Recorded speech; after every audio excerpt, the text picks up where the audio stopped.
Good afternoon, New York, and welcome to everyone tuning in from around the world. My name is Nicholas Manousis. I'm the Executive Director of the Horological Society of New York, and it's my pleasure to welcome you here to our June lecture. Let's get started with some news.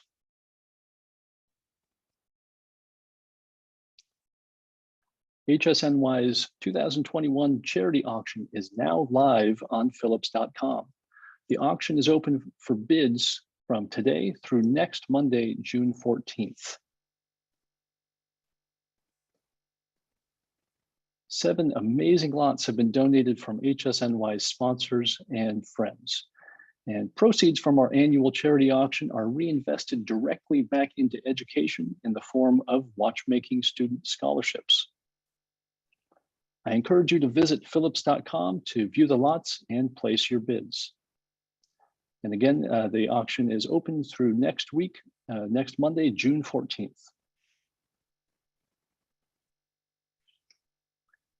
And as usual, HSNY will take the summer months of July and August off. There will be no lectures scheduled, but we will resume our monthly lecture series in September. We've got an amazing lineup of speakers throughout the end of the year, and I'm looking forward to getting the lecture series restarted in September, and I hope you all have a great summer. Okay, now on to today's lecture. In 2009, Lange Söhne launched the Zeitwork, a mechanical timepiece with a digital time indication realized by jumping numerals.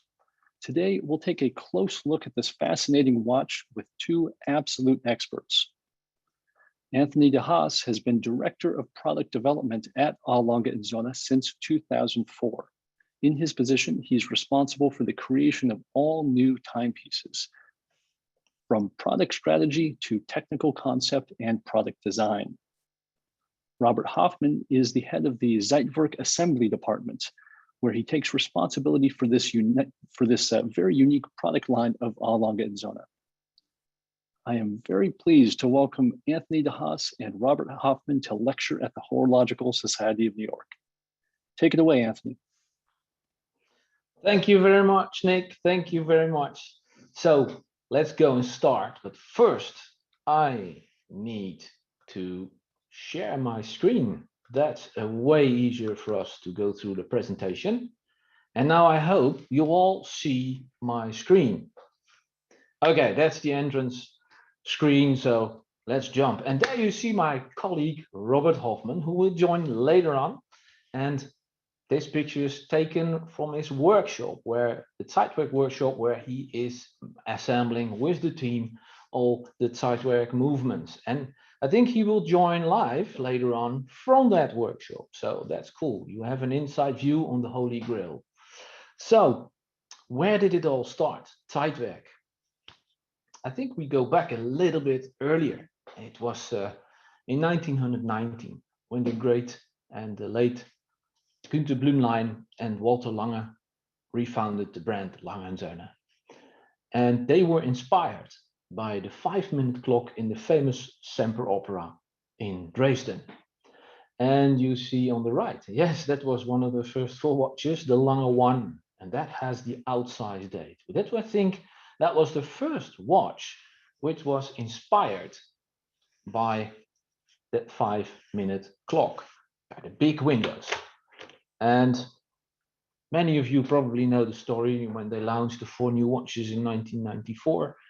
Was quite a success story, and it was quite an adventure what these gentlemen started, and we are still today very grateful, and we still honor them, and we have very positive memories about these 2 gentlemen.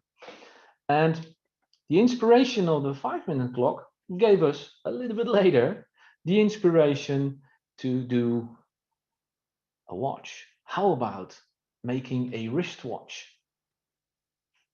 Does do something similar with what the 5-minute clock does do. Of course, not 5 minutes, but then every minute. In between, and that must have been 1885 around, Lange made a couple of these pocket watches with a digital indication. And you may remember that IWC were also very famous about the Paul Weber system. So they made many of them, although it never came to a real breakthrough. It's disappeared. And so once in a while, later on in the industry, you saw, so once in a while, even wristwatches with something similar like this. When we had the idea, the inspiration, and I think it must really, I think the end of 2004, beginning 2005, we started really thinking about how to solve that challenge. And of course, creating our dream list. And what was the dream list? You heard it before, just said it. Of course, not a 5-minute clock, not on your wrist. Then it needs to jump every minute. And of course, if the second hand comes at 12, it needs to jump instantaneously. And digital time reading, you do from left to right, like on your cell phone or on your computer screen. So very easy and big windows. But look at first at these pocket watches. They're around 50, 55 millimeters big. But even that huge size, the windows of the time, the digital time indication, are still quite small. Why? Because even in a pocket watch, you have a little bit more, a stronger mainspring. Even that was not enough to make the windows bigger. And it's a huge difference in energy, in needed energy to do timekeeping, if you just have to power an hour and a minute hand, or discs, which are fixed on the movement between dials and fixed on the movement with end shake and not too much. It's always the crime for a watchmaker. It must be free without shake. That's a practical joke between watchmakers. And so even at that time in these pocket watches, these windows were quite small. But that's not what we wanted. We wanted big windows. So we started to work. And now here I will show you, this is the first prototype of the Zeitwerk. Yeah, you have two windows, almost similar like the outside date windows. You have the power reserve indicator and the second hand. And it was quite thick. The normal Zeitwerk is around, let's say 12.6 millimeters. And this one was almost 14 millimeters. So we said, this is too thick. The dial was on top of the movement, and the numbers, the numerals in the windows appeared quite deep in that dial. So that was not so good. So we said, now we have to go thinner. We have to go thinner. And in fact, the reason why the crown is at the 2 o'clock position is, while we have where the 52 is, and Robert will explain later on how, and you will see how it's adjusted and how it's made, but there is the whole disk system for the minutes. And underneath you have the huge, the whole circle around, there's the hour disk. It covers almost the whole movement. So at the, let's call it the 3 o'clock position, you have 3 disks on top of each other. If you there have to integrate the time second mechanism and the winding system, the watch even became thicker. So let's come back to that dial. Apart from making the watch too thick, I don't know how you feeling, guys, but I think this is quite boring. This is quite baroque, I don't know. So we wanted to do something, and I'm not going to show you, I'm not going to bore you for the next, probably I would take another day. I think we almost made up to, I think 400 or 500 design sketches like this ones to find a solution how it could look. So, and I just want to share some with them, and look at this. Yeah, you must think, oh my God, what did these guys do? But I just want to share you just a tiny little part of that long development process. Many people think, oh, there's a guy with an idea and the other's a guy make it and then you're done. No. And very often also I get the question, how does it work with Lange Söhne? There you have movement designers and you have product designers. In this case, the product designers say, oh, yeah, good with the big windows, but not with that boring dial. We need to do something. So the solution is they work really closely hand in hand during the whole process. And this, and here you see the first time on the left, the screw for fixing the movement part, the bridge. And on the right, there you have the jewel for the 2 discs, the pivoting point of the 2 discs for the 10th and the minutes. Of course, we have been working on how to finish that. Must have been, is that then gold, or is it German silver, or does it having the striping or having ribbing and perlage? We did many examples, but we were not so happy. So we jumped to this. Maybe we integrated, so the bridge which holds the discs and everything was more or less integrated in the dial. We call this internally, we call this knuckle bone, but it was not very tempting. And all of this, we work, of course, with the shapes and different windows and things, but it still was nothing. And then we went to the 3D cinema. It looks like a 3D cinema glasses, you know. But here you already recognize that we started to play with angles, with the windows, the angles, you know, the windows where the numerals are visual. So that was a big challenge. Okay, finally, that's easy. Here you have, and for us at Lange Söhne, we think it's a certain symmetry is quite important for a design. So we worked long to get this. And imagine, this was the design part. But then we had the trouble.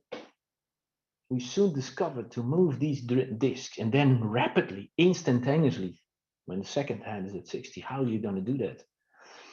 And then, yeah, the interesting point is we work on more projects at the same time.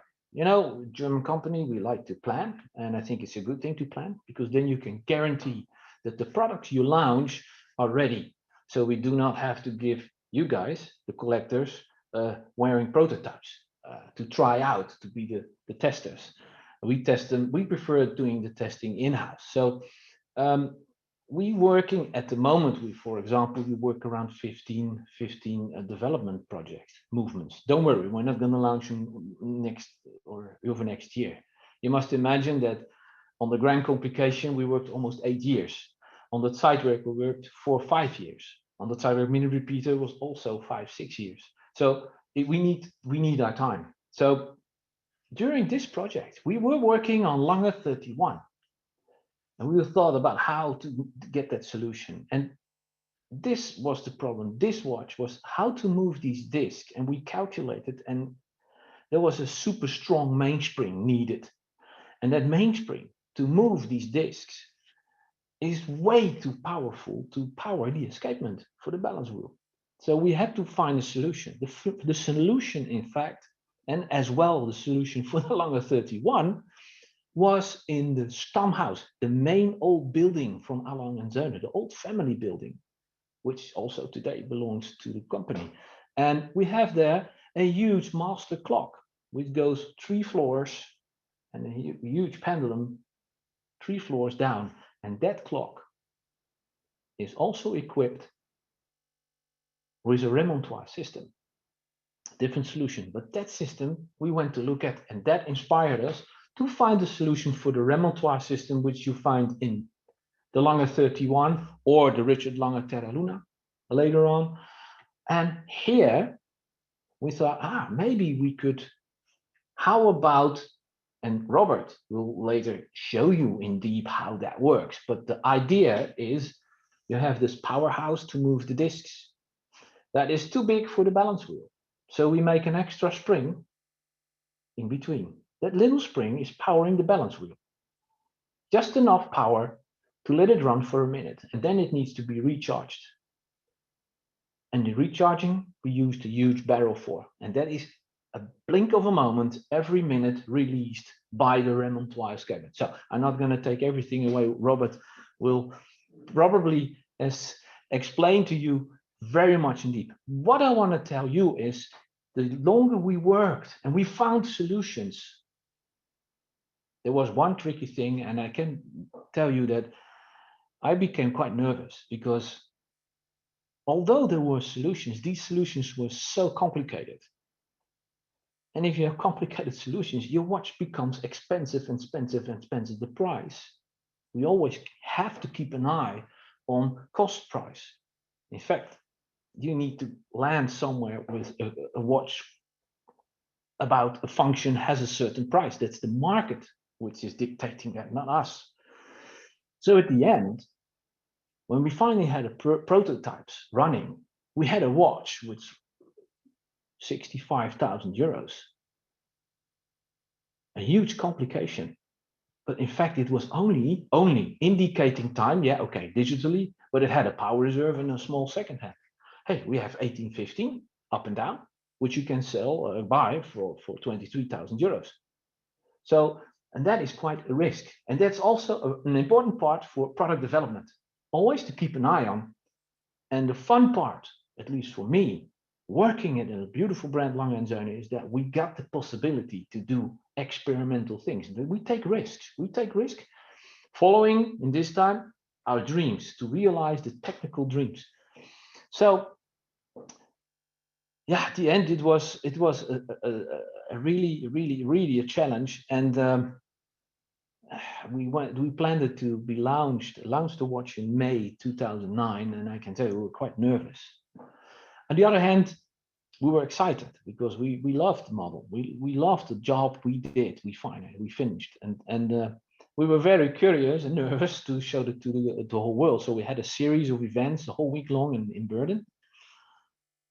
And there, wow, oh my God, you know, and we were like, oh, okay, you know, if people don't like the watch, it's okay. We just do one shot, because we had just these watches. We didn't plan it becoming a product family with all kind of things. No, we were maybe too insecure about this. We didn't know. So how big was the surprise of the reactions? It was very polarizing. We had many people say, oh no guys, this is way too far. This is not my thing. Other people just loved it. They say, wow, this is a huge step. This is big. This is huge. We even had a journalist, an author, who was writing books, a German guy. And we know him quite long, and he's a journalist, and he said, Tony, you know, you guys make beautiful things, but this is not a lie. And remember, he told me that in May 2009. January 2011, SIHH in Geneva, doing a press conference, and I see him, and he shows me his watch, which you see exactly on this screen, the pink gold watch. The pink gold Zeitwork. I said, oh, are you writing an article about it? He said, no, I bought it. I said, no, but you said you didn't like it. He said, yeah, it was true. But the other point is the design didn't go out of my mind. So I ordered it last year, and now I have it. So that is a huge compliment, of course, and we are very proud.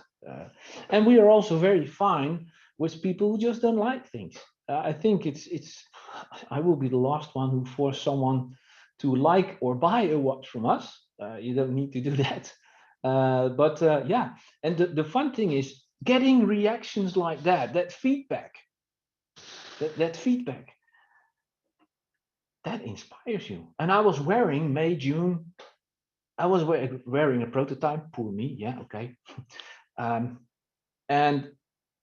what I'm wearing the prototype in the evening, in dusk, dawn, it was hard to read the numbers, and I thought, well, is it not possible to make something like you have on some normal wristwatches, to do superluminova on the hands, or just can we print superluminova on the numerals? Yeah, of course you can, but there's a dial on top, so the numerals don't get charged.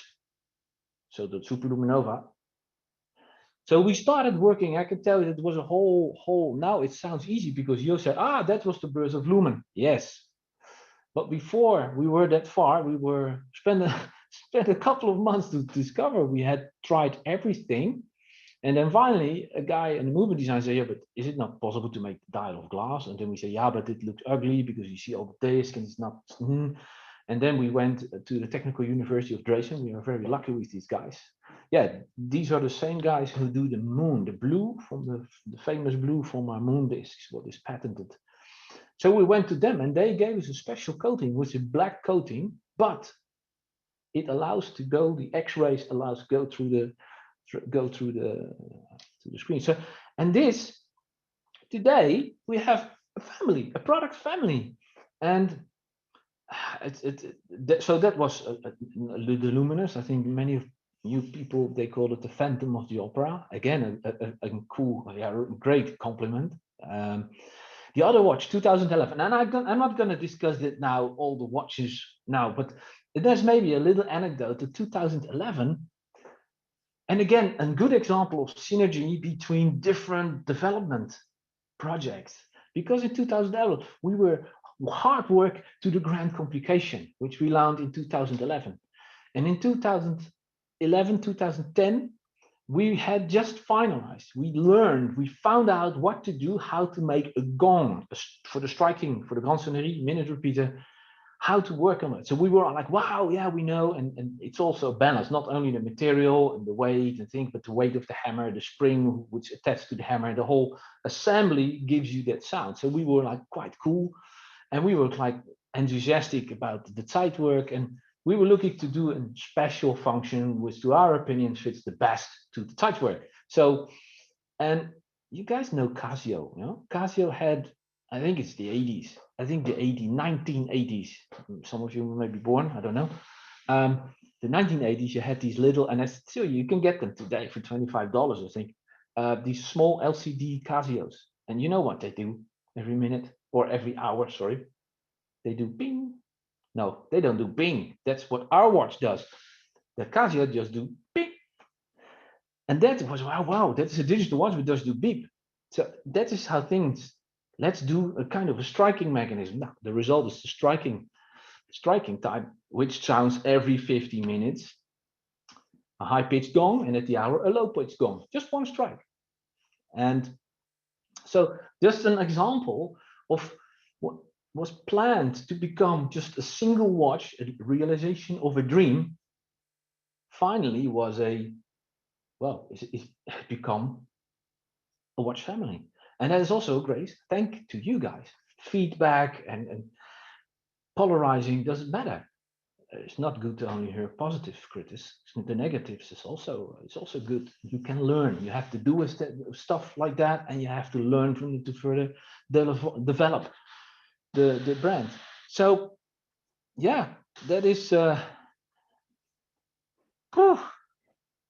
it's a quite interesting story. But I think it's a great point now to give the word and to switch over now to Robert in Glashütte, and so that hey, there he is, and so he can go and really and listen carefully to this guy, because he is, in fact, we developed the stuff, the watches, but the people in the manufacturing, in this case Robert, they become the real specialist. This is logic. He's been building these watches over years, so. And I'm sure that he will give you a very interesting insight in the how and what's in this movement. Robert, go ahead. Thank you, Tony. Thank you. So a very warm welcome here from our Zeitwork department in Glashütte. I'm very honored to talk to you guys today as the head of Zeitwork. So I'm Robert, and I have a team of 16 watchmakers here in Glashütte. It's a very motivated team, and it's a very young team as well. So the average age is around about 35 years old. And within my team, I have small groups which are dedicated to certain calibers. So I have one team for our standard Zeitwork, I have a team for our striking time, I have a team for our Zeitwork date, and I have a very small team, only 2 watchmakers, for our minute repeater. And then I have a small team as well for all the service work. So it's important to know that we do assemble the Zeitwork from A to Z within this department.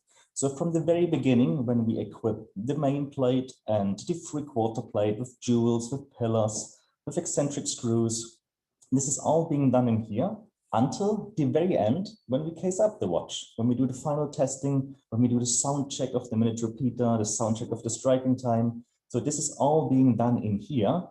And then we do the final testing, water pressure test, and then the watch goes to the next department for another large quality control check. So basically my job here is to create a working environment where the watchmaker feels comfortable. I have to make sure the quality is always up to a certain standard. Then the output is up to a certain standard. I have to make sure that the technical training from each and every watchmaker is always up to date. And luckily, I get to build my watches, some watches myself as well. I'm a watchmaker now since 20 years, and watchmaking is not just a job for me, it's part of my life. And that's why I'm very happy that I'm still able to work on beautiful Zeitwork movements. Currently, I'm working on the Zeitwork date. So, and today I will try to give you a little insight into certain technical areas of the Zeitwork movement. So we will talk a little bit about the display mechanism, about energy transmission, about the barrel, about the constant force escapement, and hopefully you will stay with me.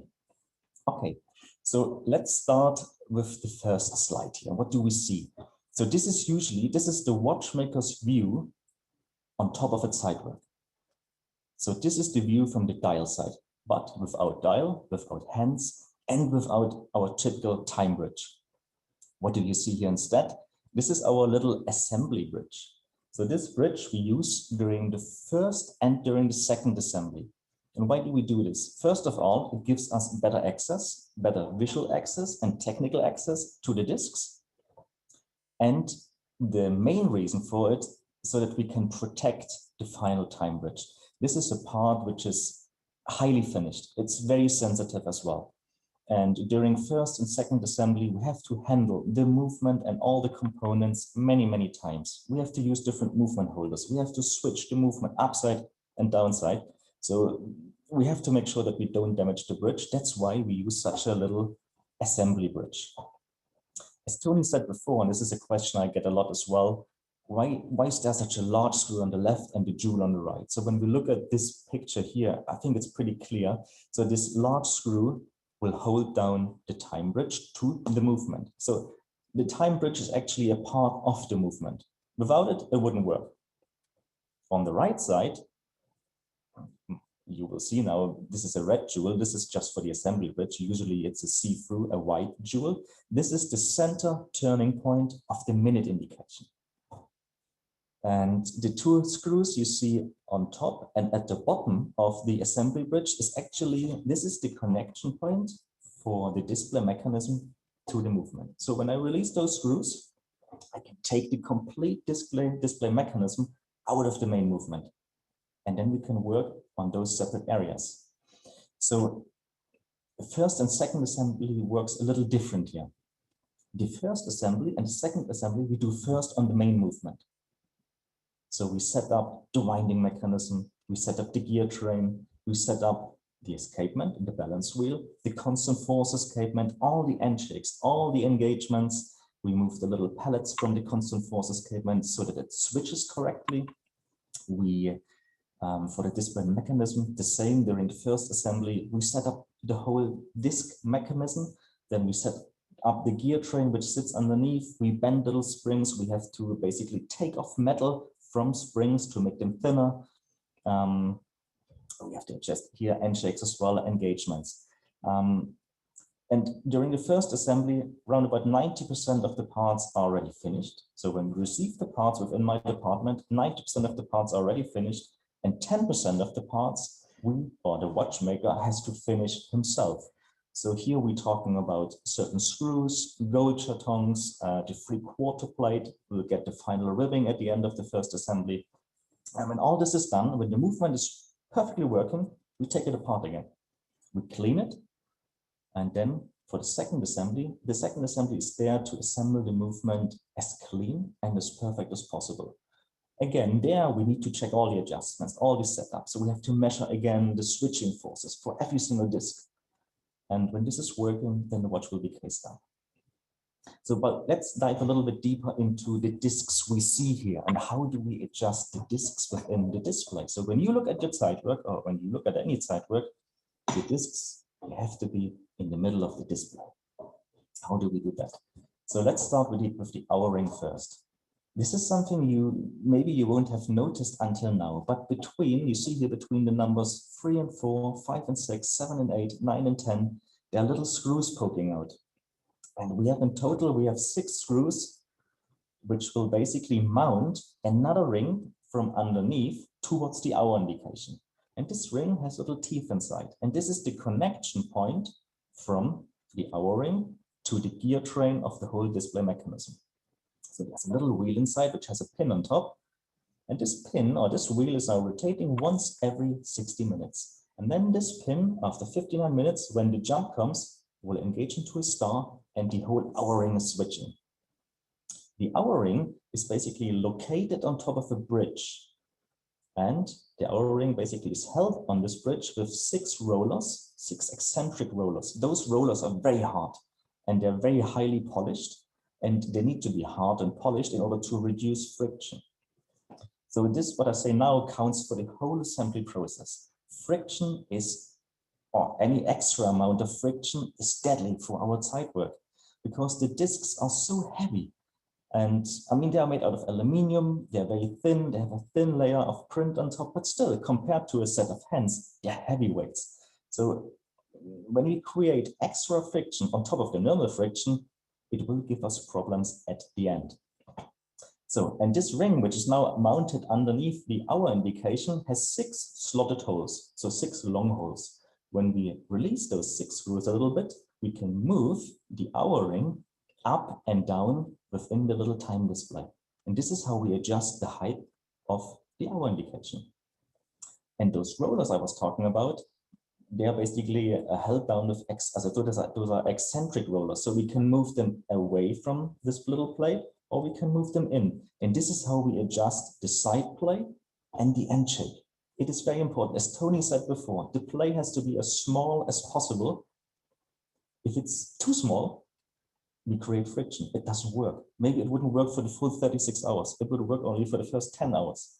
So the play has to be small, but perfectly small. And then the end shake is very important as well, because the discs, they're running on top of each other with 0.0 millimeters. So as soon as the hour ring has too much end shake and you tilt your watch upside down or whatever, and the switching process is coming, the discs will touch. Again, we create extra friction, and because the discs, they jump with so much force, you will take off the paint from the hour ring. So the end shake needs to be adjusted during the first assembly as perfect as possible. And now you know how we adjust the height of the hour indication within the little display. If we move on the right side, we see 2 discs, a smaller one and a larger one. So the smaller one is the decimal indication. The decimal indication is basically centered by a little spring which pushes against this wheel. So there's a disc underneath with 6 cutouts. Why 6? 1 for 10, 20, 30, 40, 50, and 1 for the 0. So 6 little cutouts. When the decimal disc is jumping, the spring will be disengaged, the disc jumps, and bang, it drops back into the next cutout. So this will center this decimal indication. And in order to adjust the height, so when we take the little assembly bridge off, there are 3 screws which hold down this little decimal disc, and there we have 3 slotted holes as well. So we can move this disc up and down. Now we move to the lower disc. This is the disc for the single minute indication. Again, underneath there, we have a little disc, but now with 10 cutouts, where a little spring is pushing into those cutouts, again, to center this disc or to hold it in place. And how do we adjust the height there? This spring basically has a little eccentric screw underneath. When we turn this screw, we can move the spring up and down. We have to loosen a little screw in order to make it move the spring. And then with the eccentric screw, we can push the spring up or push the spring down in order to move the single minute display in the middle of the window. Because what we don't want is when you wear your Zeitwork and you shake it, that the discs, they are too far up, too far down, the hour disc is touching or whatever. We don't want this. So the display mechanism has been set up to perfection. Tony, if we go to the next slide, please.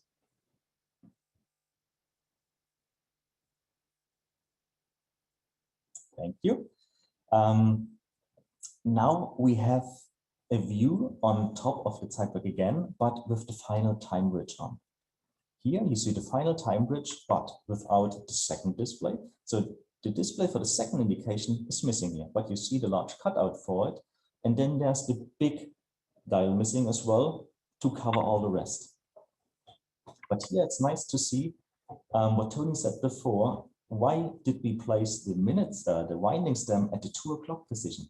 Because the whole minute indication, this wheel for the minute, goes so deep into the movement, the winding stem would just collide with the minute indication.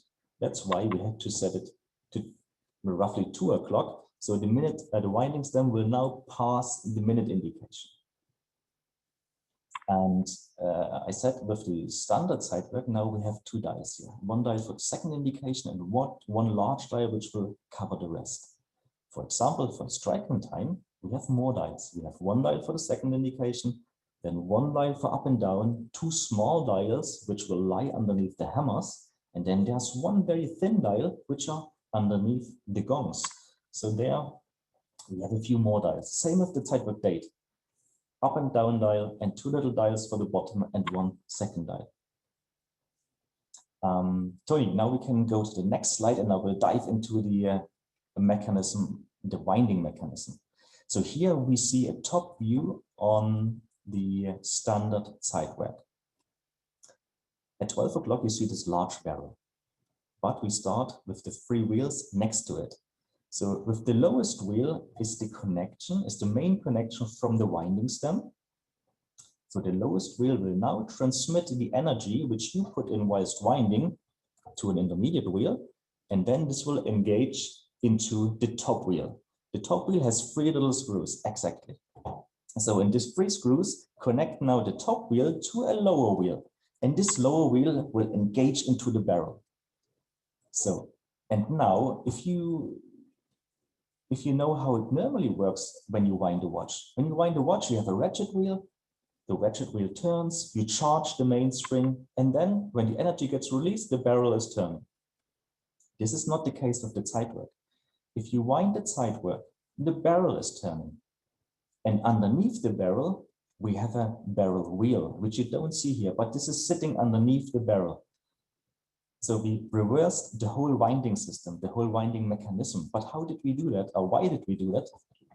Because now you have to imagine we need every amount of energy which is possible to operate the movement. So if you would imagine now that the big barrel would jump whilst releasing energy, that wouldn't work because we would create so much friction, we would lose so much energy for the disc changing process that wouldn't be possible. That's why when you wind the watch, you charge the barrel, and the wheel which sits underneath the barrel will now release the energy, because the barrel here is located with a jewel in the main plate, but the top part of the barrel is held down by a bridge. So we don't have a center turning point for the barrel. It's held down by a bridge with the 3 little screws here, the blue screws, yes. And there where Tony is with the pointer now, those are little jewels which basically have a very small connection point to the top of the barrel now. So again, less friction. So when the Remontoir system, the constant force escapement is now releasing energy from the barrel wheel underneath jumps and jumps and jumps. And like this, we have just a little bit amount of friction whilst releasing. On top of the barrel, we see the Malteser Cross. The Malteser Cross in the Zeitwork has only one job. When you wind the watch to full power, it will block the winding towards the upper side so that we can't charge the watch to full power. Otherwise, too much energy would go into the system for the first 10 minutes. On the way down, the Malteser Cross basically has no job. But we have a switching off mechanism within the Zeitwork. So underneath the 3/4 plate, there where the 3 winding wheels are, underneath there, we have a switching off mechanism. And this mechanism is now directly connected to the lower barrel wheel. So when the barrel wheel jumps and releases energy to one side, to the other side, it will turn a small wheel with a snail on top. And on top of the snail, there's a lever. And this lever is now gliding along the snail. And the snail jumps. Another minute goes, it jumps. Another minute goes, it jumps. And when we come to hour 36, this lever will drop down the snail, and the brake for the balance wheel is activated, and the watch will stop. And the reason why we have to stop it after 36 hours Because if we operate the watch for 38 hours or 40 hours, which would be possible, but then we can't make sure that the discs are jumping correctly. So it is possible that after hour 37 or 38, we come to the large disc change. So when I say large, I mean single minute, decimal, and hour, that the barrel doesn't have enough energy to change the discs and to recharge the remontoire spring. And then the whole constant force escapement would block itself. And in order to unblock it, you can't just wind the watch. Then you have to basically open the case back, go into the movement, and set it new up. And we don't want this. So now I will talk to you a little bit about energy transmission. So the energy comes from the large barrel. Inside the barrel, we have the strongest mainspring we have in house. I don't know if you see it, I will show it to you later again, but this is the Zeitwork mainspring compared to a standard Saxonia automatic mainspring. So it's a massive mainspring, but we need all this energy in order to operate the movement and operate the movement for 36 hours without any problems. So now the energy comes from the lower barrel wheel. This will jump. Then it will engage into the minute wheel, which will jump as well. And then from the minute wheel, it will engage into the lower area of our third wheel. So Tony, maybe we can go 2 slides forward. Yes, and here we see, let's have a look at the wheel with the remontoire spring in the middle. And this one has 3 layers. So we have a bottom layer, we have the remontoire spring, and we have a top layer. So the minute wheel will now engage into the lower part of this third wheel. It will jump. Whilst jumping, the remontoire spring will be charged, and the top wheel of this third wheel will release constantly energy. So it will release constantly energy from this little remontoire spring, and the energy gets released into the second wheel, into the escape wheel, into the pallet fork, and then into the balance wheel. So the balance wheel will receive from hour 1 or from minute 1 until hour 36, around about 300 degrees of amplitude. But you might ask now, there must be a little energy loss. Yes, there is. During the recharging process, there's a little energy or amplitude loss around about 8 degrees. So the amplitude might drop from 300 degrees to 292, 291. This is only happening for around about 2 or 3 seconds, and then the amplitude goes up to 300. But this doesn't matter because this won't affect the timekeeping at all. But of course, during the recharging process, there must be a little loss. So Tony, if we go back 1 slide, please. Yes, exactly. Now we have a little bit of a deeper view or a better view on the constant force escapement. So the main job of the constant force escapement is to change the discs every 60 seconds. We have other constant force escapements. They deliver a constant amount of energy, the same as this one does. But here it is important that we have after 60 seconds the recharging process so that we can change the minute disc, the decimal disc, and the hour disc. But who's the operator? Who's operating this whole system? It's the second wheel. On top of the second wheel, there's a little cylinder. And this cylinder now, a little eccentric cylinder, so it's not placed in the middle, it's placed a little bit off center. And this cylinder is operating the pallet fork of the constant force escapement. So let's talk a little bit about the parts which we will find underneath the bridge for the constant force escapement. We see 4 gold chatons. Let's start at the very left side, exactly this one. So this is the display control pinion. It's important to know that this is the only connection from the main movement into the display mechanism. So when this wheel makes a rotation of 360 degrees, the discs on the other side will jump.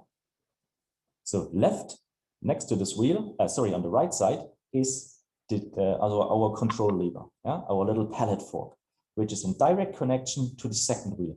So the second wheel, of course, will turn once every 60 seconds, and it will move this lever to the left and to the right, to the left and to the right. So there's constant movement there. And now we go one further. On the right side of the pallet fork, we have our windbreak control pinion. Very important part.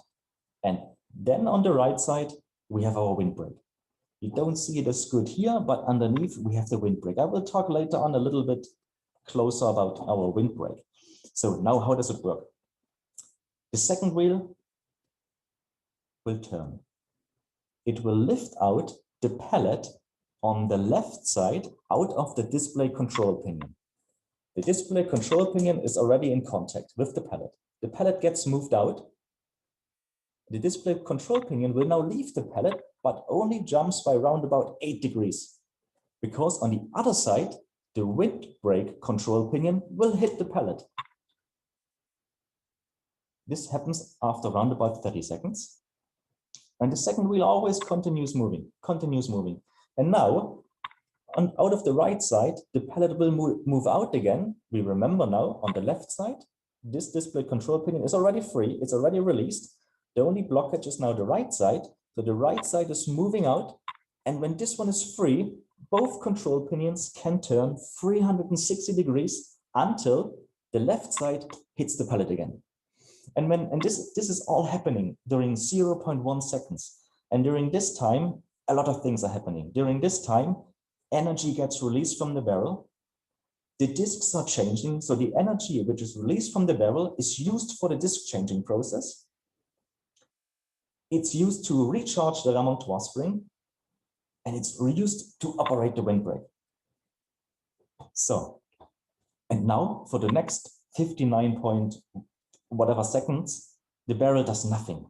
No energy is coming from the barrel. The whole watch now, the balance wheel, gets only operated by the remontoire spring. And now for the next 59 or 60 seconds, just this little remontoire spring is releasing a constant amount of energy towards the balance wheel. So everything which is happening before the constant force escapement, there we have quite a strong variation in power, depending on the winding status of the barrel. Do we have full power? A lot of energy goes in. Do we have low power? Less energy goes in. But everything which is happening after the constant force escapement, we're going to have an equal amount flowing to the balance wheel. And this is very important. Otherwise, we would have big timekeeping troubles or problems. Tony, if we go to not the next one, but the one after this. Yes, the windbreak. The windbreak is a very, very important part. I can say without the windbreak, the watch would work maybe a month or two, and then you would have damage to gears, you would have damage to rivetings, you would damage the mechanism because the mainspring is so strong. So the windbreak is there for one reason. It has to absorb a certain amount of energy which is not needed for the disc changing process. Now we have to imagine, like I said before, when you wind the barrel to full power, we have a lot of energy. And then if we have to change only a single minute disc, basically the barrel has too much energy for the system. So, but every time when the discs are changing, the windbreak is spinning. So the windbreak will absorb or will slow down this energy release from the barrel to a healthy level so that we don't damage any gears, any rivetings within the movement. Of course, if we go now to, let's say, hour 35, and we have to change the single minute disc, we have to change the decimal disc and the hour disc, the windbreak turns as well, but it doesn't have to absorb a lot of energy, yeah, because the energy which is needed or which comes from the barrel is already lower, and the energy is needed to change the discs is quite a lot as well.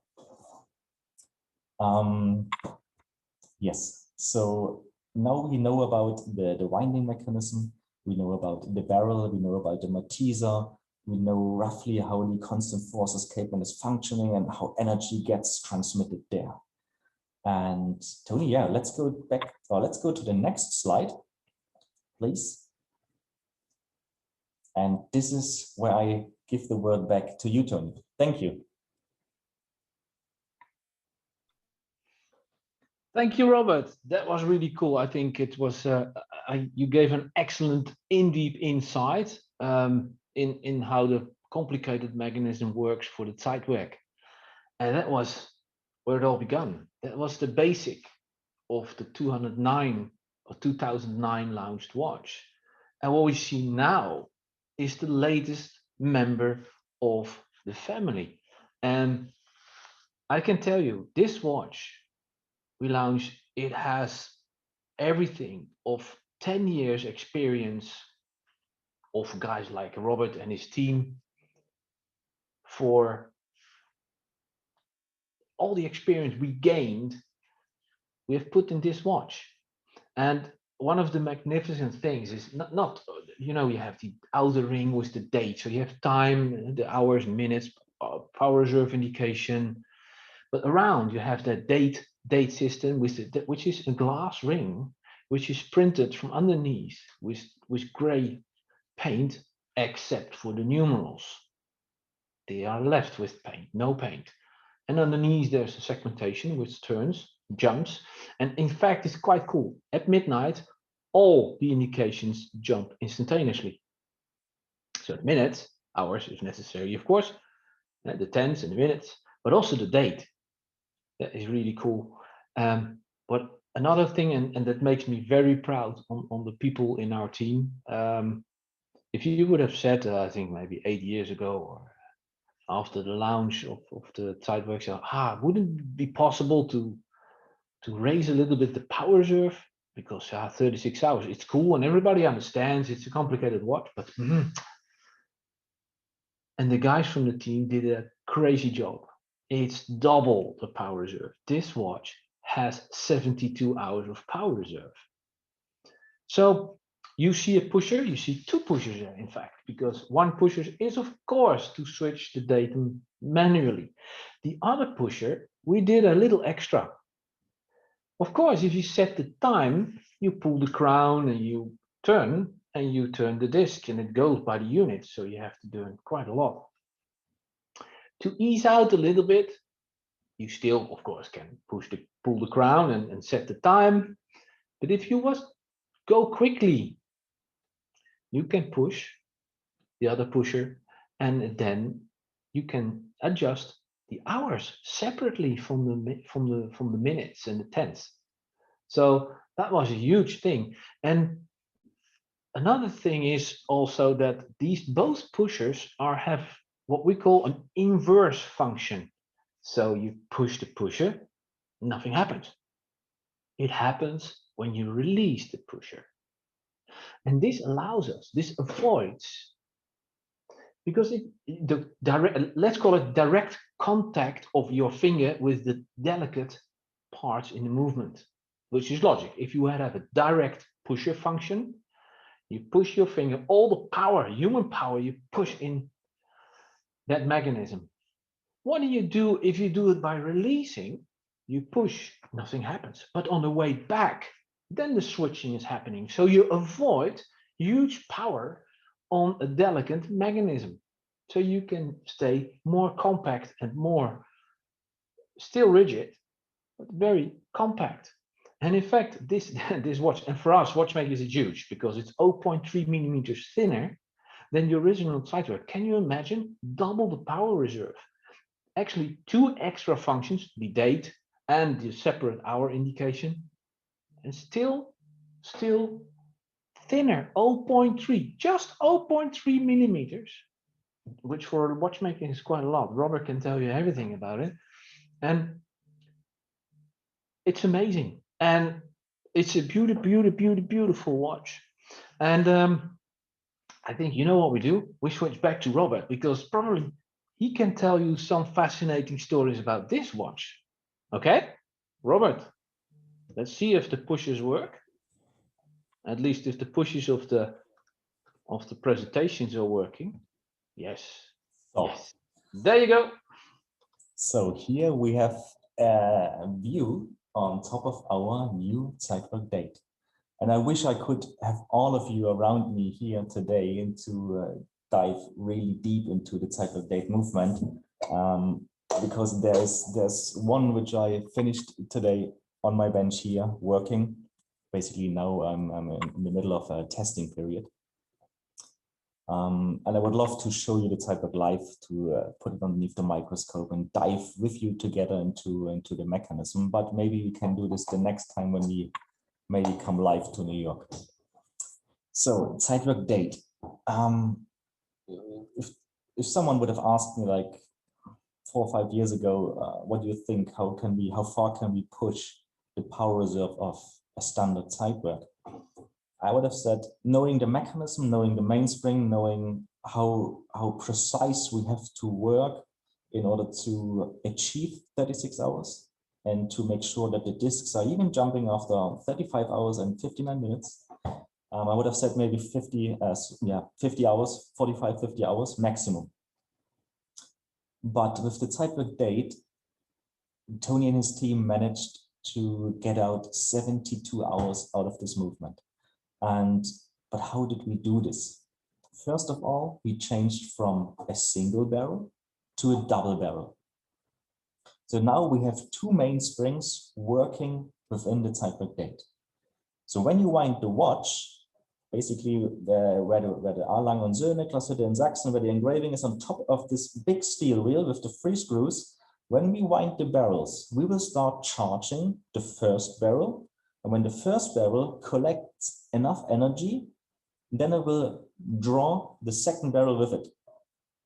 And when the energy gets released, the second barrel will start turning until it will pull the top barrel with it. And so now, yes, 72 hours double barrel. What else did we change there? We made the remontoire spring a little bit thinner. So the barrel needs less energy to charge this remontoire spring. The balance wheel, maybe you noticed, maybe not, but the balance wheel is slightly smaller and lighter. So the remontoire spring needs less energy to power the balance wheel. So taking all this in consideration, basically we made the movement as energy efficient as possible. But now, even then, we have to work very, very precise to achieve the 72 hours and to make sure that after 71 hours, when we come to a big jump with the single minute, the decimal, the hour, and the date on top, that the movement is functioning properly. And this is not easy. I mean, the standard, but it's like a date now, we have 517 components. We're talking about around about 250 oiling points in there. And this movement won't forgive you. So if you forget one oiling point, or if you oil a little bit too less at an important area, it will tell you at the end, sorry, I won't work because you didn't oil me correctly. This is how it is. So if you miss one point, if you're not concentrated enough, at the end, when you test the watch, it will come back to you by not switching or just stopping after 60 hours. But we integrated another little mechanism in between the movement and the display mechanism. So within the display mechanism, there's another basically charging point. Tony, if we can go to the next slide, we see it a little bit better. So here, basically there's one wheel within the display mechanism, which will do one rotation every 10 minutes. And underneath this wheel, there's a little snail. So every time when this wheel jumps, the lever will glide along the snail. Jack, jack, jack. Minute 9 would be the position. The lever is right in now. When it now comes to minute 10, so to the change of the decimal, the hour, and maybe the date, the lever will drop down this inclined phase and give an extra push to this wheel so that we get a certain or an extra amount of energy to change every indications. And this is maybe not so important at the very beginning of the power reserve, but it will become a very important asset at the end of the power reserve. The watch would maybe work, the watch would maybe work even without this system, but we had to make sure that everything functions properly. So that's why we integrated a system like this as well, to give this extra amount of energy into the movement when it comes to the switching mechanism, so the disc changing actions. So this was a little insight, a little technical insight from my side. And now I would hand back to Tony. Thank you, Robert. Yes, and yeah, it's an hour over now, an hour of chatting, and I have just one slide, a final slide, which I'm very proud of, because this is the whole family of all the models in Zeitwork family which we have made or still making. Yeah? You have the 4 originals. The platinum one was a limited edition, was very soon sold out. The yellow gold, pink gold, of course, the Phantom of the Opera, what people call. Then you have the striking times, white gold, pink gold, and fascinating about the different materials of these watches. Each material of an acoustical watch has a different sound, a sound character. It's like musical instruments. I'm a drummer. I used to play for studios and other stuff. So the most important drum for a drum kit is a snare drum. And I have 17 different snare drums. I have a copper one, I have a steel one, I have a brass one. And the copper one is very warm. The steel one is very cold. And you could make that comparison also with the watches. If we would have, unfortunately I don't have them, but the white gold striking time and the pink gold striking time, the pink gold sounds warmer than the white gold, and the platinum sounds less loud, strong, but very pure and clean. That's the same thing we have with the Zeitwerk minute repeater. But maybe it's a good point that maybe another time we can do a presentation about these complications, maybe within the Zeitwerk family, but it would be fun. We have made a Handwerkskunst, yeah, that German unpronounceable name for all the other normal people in the world, but it means hand craftsmanship.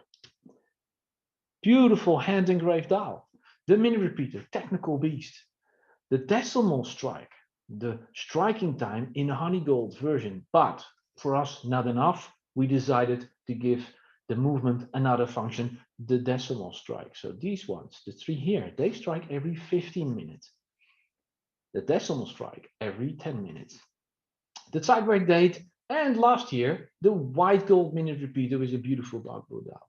So, like I sound maybe like a proud daddy of the family. I'm not the only daddy. We have a lot of daddies in the product development department in the company. And it's when I look at this now, and it's not so often because I don't do these presentations so often, but if you look at this chart, it's quite cool, and I feel very proud and to this achievement. And I can assume, and I see it in the F&A, in the Q&A section, that there was quite a lot of questions, and maybe I should just stop doing the presentation and give you the possibility to ask the question. So I would like to hand over back to Nick to organize, and I will stop this presentation. Thank you. Thank you, Tony, and thank you, Robert. That was an incredible presentation. I learned a lot myself. The Zeitwork is a fascinating watch. And if you'll allow me, maybe I could start with the first question. In my personal opinion, the Zeitwork it's an iconic watch, and it's achieved the status in a very short amount of time. There's not many other digital watches out there, digital wristwatches. How do you think that happened? What came into play to make the Zeitwork such a popular watch so quickly? Yeah, that's of course very difficult for me to order. First of all, I feel very honored and pleased by you calling it an icon, because that's one of the biggest compliments you can get as the whole team for Lange. It's not a thing we think about when we develop watches, and not only Zeitwork or Odysseus or Datagraphs or whatever we do. We just try to make nice watches and which fit to us, which is us, Lange, and yeah, if it becomes an icon, wow, it's huge for us. It's a big compliment, and it's certainly not a thing where we say, okay, we do a briefing for a product. Is like, okay, guys, let's make an icon. Well, we should. I don't think also that it's so easy. I think it's not possible every year to create stuff like this. This is risk taking. This is challenging. I think coming back to your question, I think it's for Lange. When you look back at 2009, it was quite a shocking design. Nobody expected something like that. Although, and that was one of the things which made me quite nervous at the beginning, so it is a niche product. You know, digital, it's a niche product. Anyhow, we're going to try it our way. And our way, yeah, was a huge success. And that gave us the energy to come up with other ideas. That's the feedback from you guys gives us the inspiration to just continue and make other things. Don't worry, we have some ideas for Zeitwork in the future. Robert, you're good for the future. That's good to hear. Yeah, I'm happy to hear that as well. I'm looking forward to seeing the future of Zeitwork. We've got a lot of questions coming in. So if you'd like to ask a question of Robert or Tony, please use Zoom's Q&A box. I can see the questions continuing to come in as we speak. I've got one question here that was actually emailed in last week. So from a very enthusiastic watch collector that has a very specific technical question. So if you allow me to ask this question, that's from Javier Noria. Javier Noria. Javier asks, triggering the disk jump is done in 2 steps. First, the Y-shaped lever leans to one side, and then around 30 seconds or 35 seconds, it's freed, and the jewel gets anchored to the other side. When freed from there, the discs change, and the remontoire gets wound. Seeing all this happening is wonderful and mesmerizing, but why is it done in 2 steps instead of 1? Robert, you want to do? Yes, I can go ahead.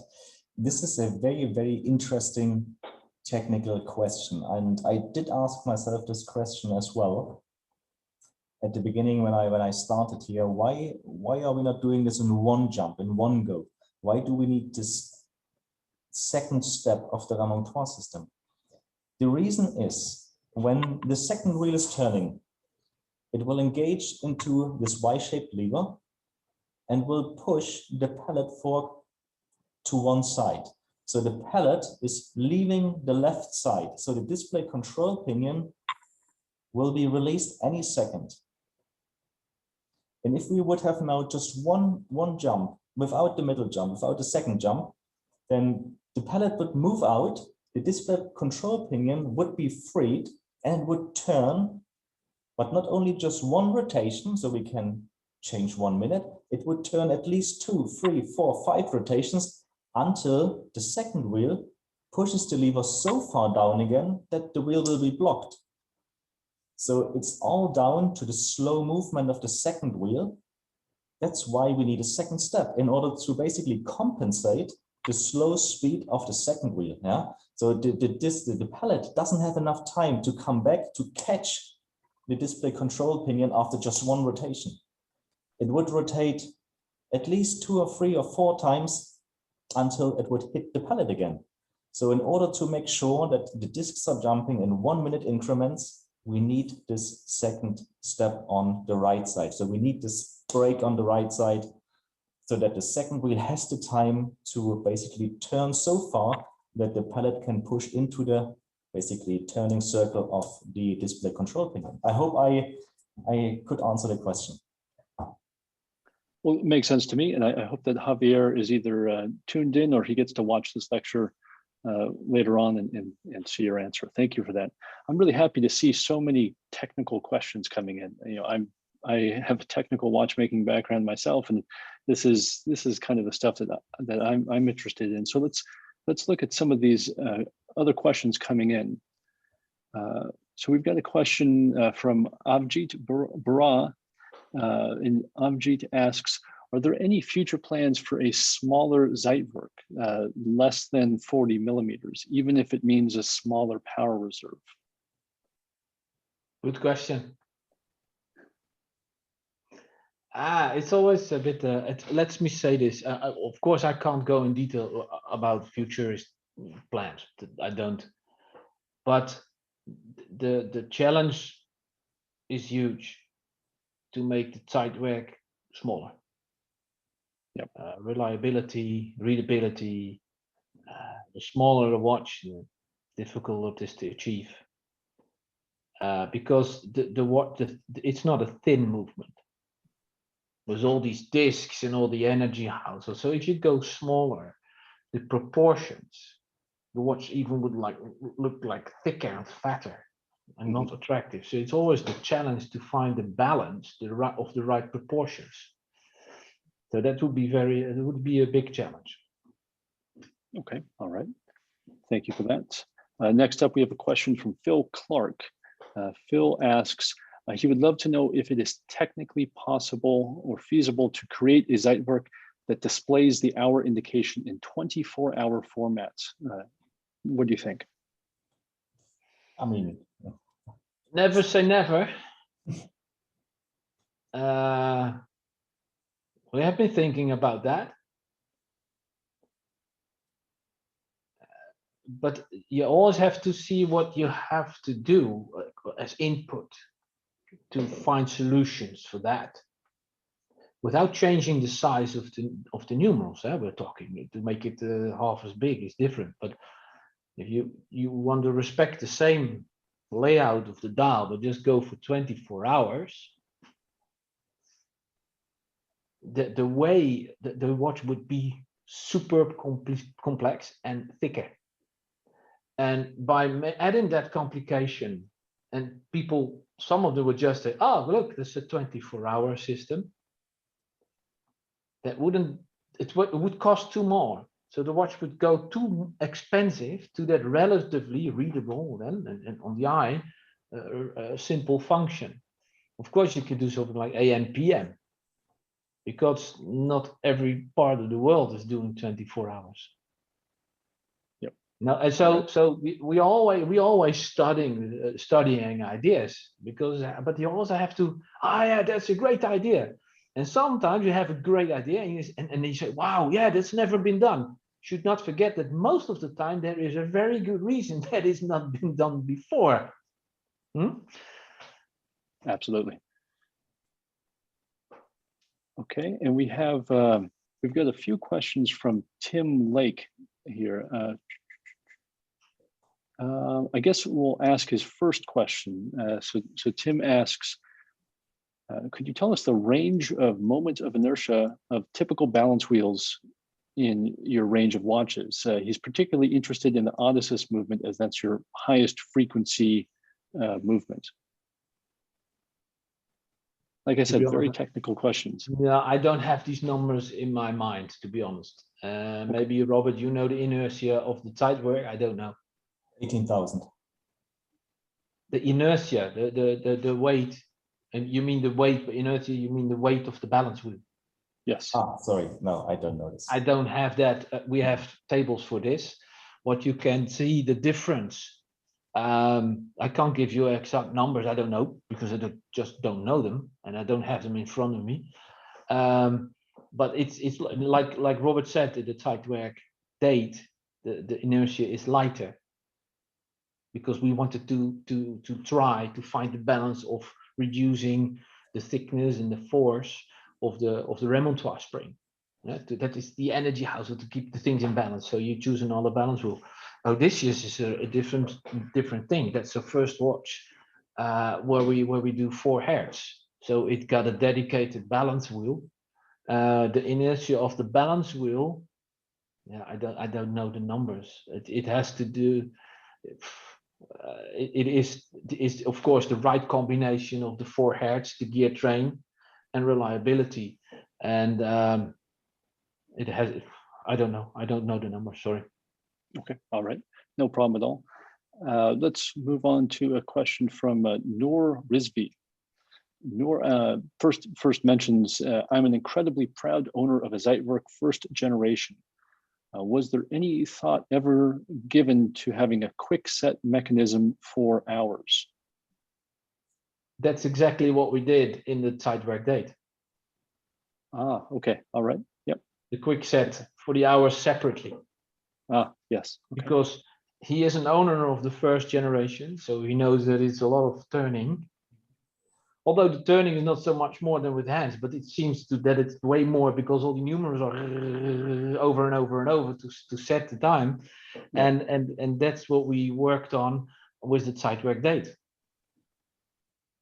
Maybe it's important to know, because some people do ask this question: do I have to be careful when setting the discs? Can I go just in one direction? Can I go both in both directions? Of course, you can go forwards, you can go backwards, you can go as fast as possible. This mechanism is built to take this energy on, so it doesn't matter. You can go, you don't have to use your 3 fingers and go very slow. You can put your finger underneath and go all the way through forwards. I wouldn't put a drill on, like, no. I wouldn't do that. That's a bit exaggerated. No, don't do this.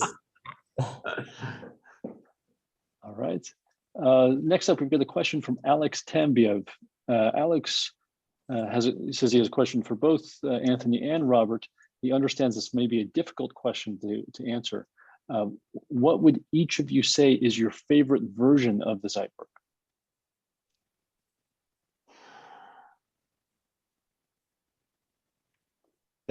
You know, for me, if I look back at the whole charts I showed the last, all these Zeitworks, and for me, these are not just watches. For me, as a developer, coming from the first idea, and for us at normally, not only Zeitwork, everything for me is the development process is up and downs. You get hit backs every day. Sometimes you have to convince people. So it's a whole process, and each watch has for me a different story. I get that question quite often. What is my favorite Lange watch?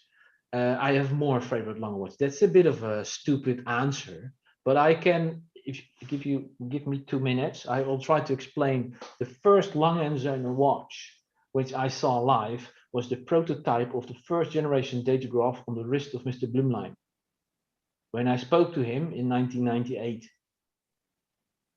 And that was the first Lange watch, not a bad entry actually, if you look as a watchmaker to the movement at the datograph. That's... So I have sweet memories when I see the datograph, the first generation. I am extremely proud on the achievement, what we did with the Lange 1 perpetual. Making a perpetual calendar with that very special specific design, and making a month ring powered by the movement jump every month by 30 degrees. Odysseus is, I think, in my period, in my 70 years with Lange, was the most difficult project, not due to the complexity of the movement, but that could have been a project where we could have done a lot of things very wrong. I tried to be copycat of the famous brands, you know what I mean, the French from Geneva and from Le Brassus, with the iconic sporty watches. And it was extremely long, and it was a watch which is made in 4 attempts. We have made the first attempt was like a sporty watch for Lange. Is that a datograph in a steel case? Or at that time, a Lange-matic in a steel case was a robust thing? No, that would be a rip-off. So we said, okay, we're going to go the Gerolgenta way, but putting a strange or different shaped bezels on a Lange watch? No, copycat. So then we learned, and the 4 attempts, the first attempt started in 2007. And the final way we found, that was 2012-13. There it made 14, I think, that we found the phase of Odysseus. So just to mention, for me, these watches are stories, and it's impossible. But yeah, okay, going back to Zeitwork, I'm extremely proud that these guys made power resolve of 72 hours. And in the Zeitwork date, I think if you force me to mention one, it's so difficult because now I'm thinking about the Zeitwork minute repeater, and that was the element of surprise in 2015, because in 2013 we launched the Grand Complication with the Grande Sonnerie and a minute repeater, and everybody was expecting the year after an 1815 minute repeater. No, 2 years later we did the Zeitwork minute repeater, a decimal minute repeater. Nobody expected it. Yeah, that was fun for us because I've seen your faces, huh? And that's fun for us to surprise the guy. So I'm sorry, maybe Robert can give you a straight answer. Probably not, I don't know. I mean, I'm kind of with you, Tony. When I look at all the Zeitwork models, they all get my heart going. It doesn't matter if it's the striking time, the standard Zeitwork. The movement for me is just, it just brings my passion out. It's beautiful and it's fun to build every single Zeitwork movement. I can always say it's not a boring movement because every movement is different. If you put the full collection in front of me, and if I had to choose, just by looking now at the movement, I would lean towards the minute repeater because for me it's a spectacular movement. And on the technical side, it's just mind-blowing. If I go from the design, if I just look at the front, I would probably go for the lumen. It's very difficult to make up my mind there. A perfect would be, of course, a lumen minute repeater. I would go for this one. That'd be very nice. I write that down. Yes. So next up, let's go to a question from Roberto Machoro. Roberto asks, will there ever be a skeletonized Zeitwork? It would be amazing to see the inner mechanism of the movement in action.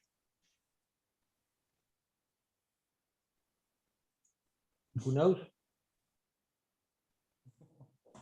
Skeletonized.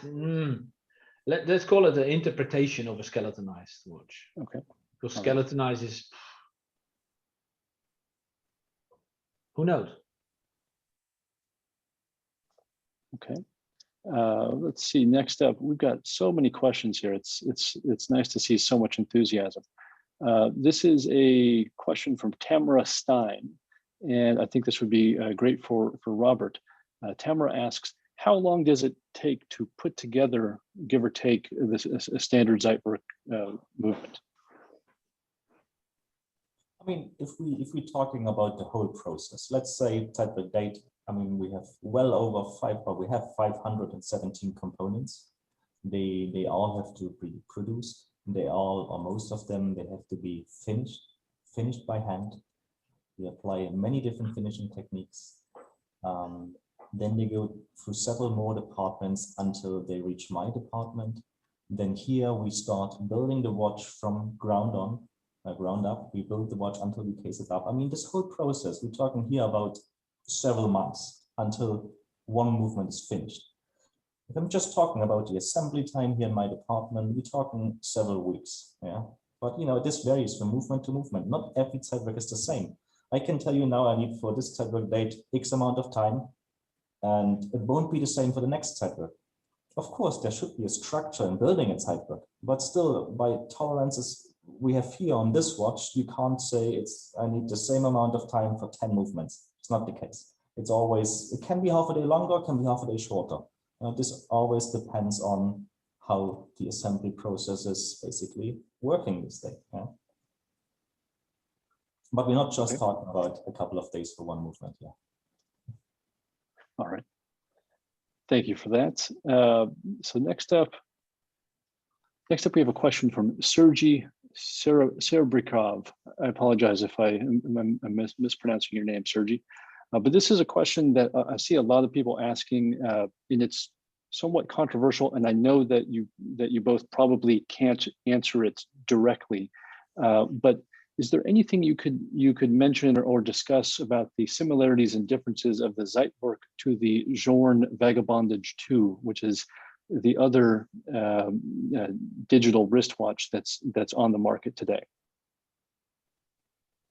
To be honest, I know who the Vagabond looks like,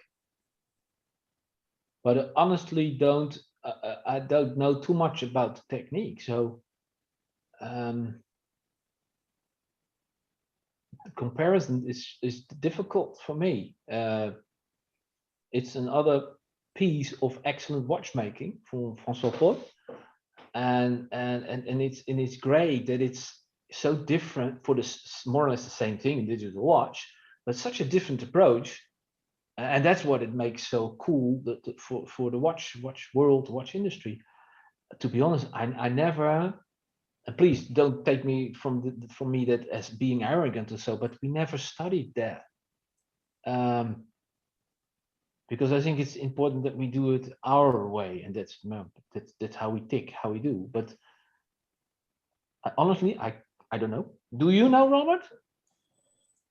Like you, I haven't disassembled this watch, so I can't say much about the technical side.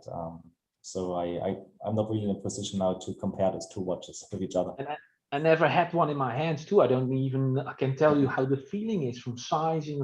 I really don't know. Okay. Sorry. No problem. I had to ask. I hope you can forgive me. I had to ask the question.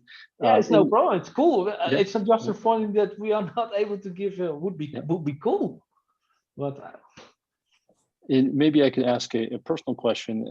I'm guessing that in your research, there's one other digital watch that is out there. It's the Paul Weber watch, right? So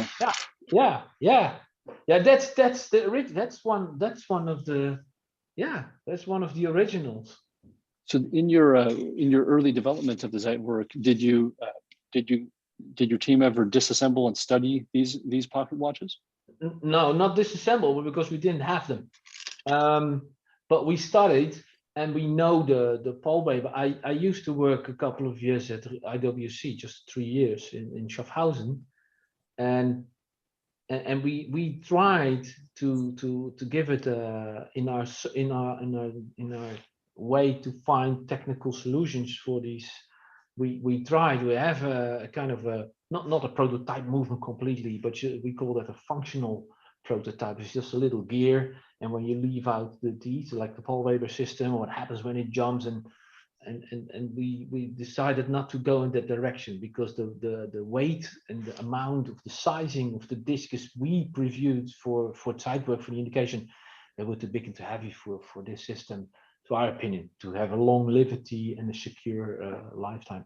Later on, our colleagues of IWC made, I think 3-4 years ago, the Paul Weber series on the wrist, and there we know a little bit how they did it, because we worked. We didn't work together. They had prototypes, and they asked us to take a look at it due to the experience we have working with watches with discs. So they sent us I think 5 prototypes of the Paul Weber, and then 6 weeks later we tested them the way we test our watches, and then we had a couple of meetings just to give they were interested in our vision how to think. So, but it was perfectly done. So there was not much to comment from our side.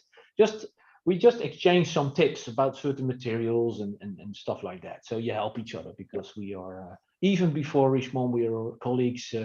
Because we were both to the LMH with Jaeger together, so there's still a vast connection between us. So we help each other where we can. Also with the other brands in the group, there's always interesting. You never get more stupid than to listen to and learn from others. So that was interesting. So they did a great job, actually. Yeah. Yep. Well, thank you for reminding me of that watch. I think I forgot that there is another digital wristwatch out there now. Yeah. And I'm looking forward to, maybe in the future, this is going to be a trend, and more brands will start making their own digital watches. I personally think it's pretty cool. I love telling people, hey, look at my digital watch, and I show this to them, and maybe they're not like a serious watch person, and they're confused. And what are you talking about? Oh, it's a digital time indication. It's a good party trick. How long is the power reserve on this one? Do you know? Definitely not as long as yours. Does it work? Yeah. It works. I didn't run it. I don't want to start winding it during the presentation. We were talking before. It's so loud. It's incredibly loud, especially when the disc switch. It would be interrupting us while we're talking. But yeah, it's a fun watch. Talking about you guys remember the first watch, the prototype I showed you with these 2 funny windows, which looks a bit odd. We still have a prototype, a full functioning watch. That was the first Zeitwork, which ticked, and that still has a power of it is a power which comes out of the barrel, which is 4 kilos, which is the double as we have today.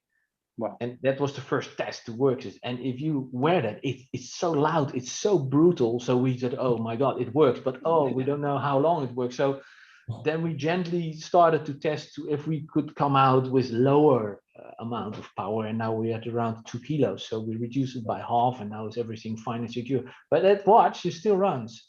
but it's really Nice. loud. It's aggressive. It's a monster. Yeah. Yeah, same as my pocket watch. Yeah. So we're coming up here on 30 minutes of about 30 minutes of Q&A. So maybe we have time for a couple more questions before we wrap it up, if that's okay with you both. Yeah. So here's actually these are two questions that are very similar, both for Robert. One from Eric Van Leeuwen and another from Mies W. They both ask about your watchmaking career, Robert. They say, how long did it take you to reach this level of watchmaking? And have you worked for Lange all of your career? What was your training like? So basically my watchmaking career started in 2001. Actually, I live just 20 kilometers away from Glashütte, and I wanted to go into the car industry at the very beginning. But then I read an article in the newspaper that Lange Söhne is looking for watchmakers. So I always had an affinity for mechanics, micromechanics. I did take apart some pocket watches before my watchmaking career. I couldn't put them back together, not all of them. So there was a try and error there. But yeah, I sent my CV, I did the test at the very beginning, and I got the job. And from 2001 until 2004, I did my watchmaking apprenticeship here at Lange Söhne. And during the first year, you basically don't work on watches at all.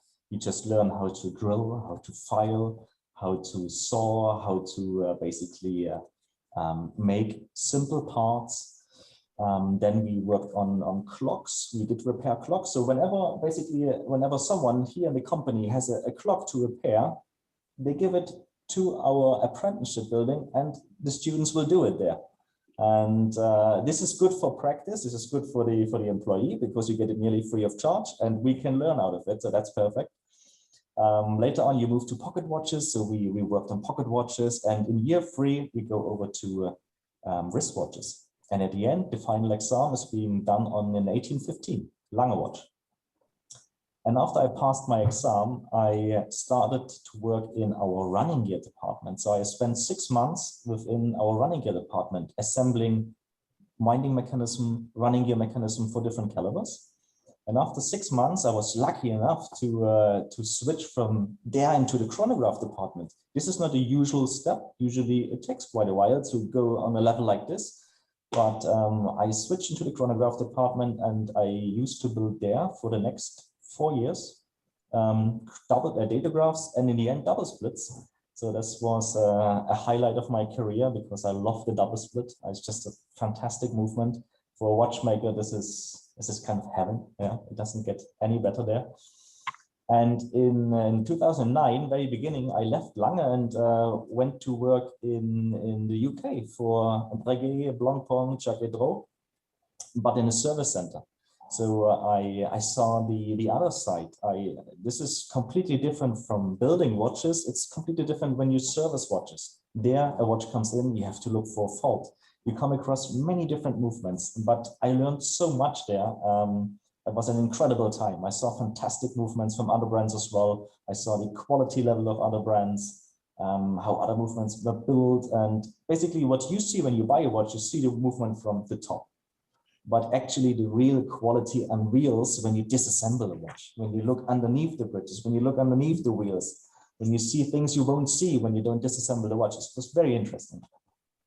Yes, in 2015, I came back to Lange, and I became the head of the Zeitwork department. And since 2015, I'm leading this department. And yeah, here I am today. So that was my journey basically through my current career. Nice. That's wonderful to hear. Thank you for telling us about your story. And then I guess for the last question of the lecture, this is another question I see many people asking. They're asking for a wrist check. So they're asking, what watch are each of you wearing and why? I'm wearing the Odysseus in steel, a prototype. So I'm wearing an 1815 platinum. It used to be, or is, a limited edition of 500 pieces. And this is number 000. So this is a prototype watch as well. And the reason why I'm wearing it is basically, this is a watch where we do tests. So we test different oils, we test different components, and I'm wearing the watch for several years now. So I'm just seeing how this oil is performing. Do I see some wear? How is the timekeeping? It's very interesting. So this is basically a prototype test watch I'm wearing. Nice. And I guess you could probably determine this. I'm not wearing any watch, but I have my You have one. my pocket watch right here, my digital pocket But watch. this is definitely the coolest watch here. I love it. Thank you. Well, I want to thank you again both for this fascinating lecture. This was a great way to end our lecture series and go into our summer break before we resume in September. I want to thank you both for staying late and joining me here on Zoom. And like we were mentioning earlier, I'm looking forward to the future. I'm looking forward to when we can resume our in-person lectures, and looking forward to meeting you both in person. Hopefully, if you can come over to New York, and we can do another one of these lectures. So thank you again. Thank you for everyone who tuned in. We wish you a great summer, and we'll see you in September. Thank you very much, Nick. It was fun. Nick. And I hope everyone enjoyed. And of course, we would love to come over to New York, real life, to meet you guys in real. But first of all, I think the most important thing is stay healthy, stay cool. Yes. Yep. So bye-bye, and yeah, have Bye, a nice day. everybody. Good evening. Good night. Bye-bye. All right. Thank you, everyone. Goodbye.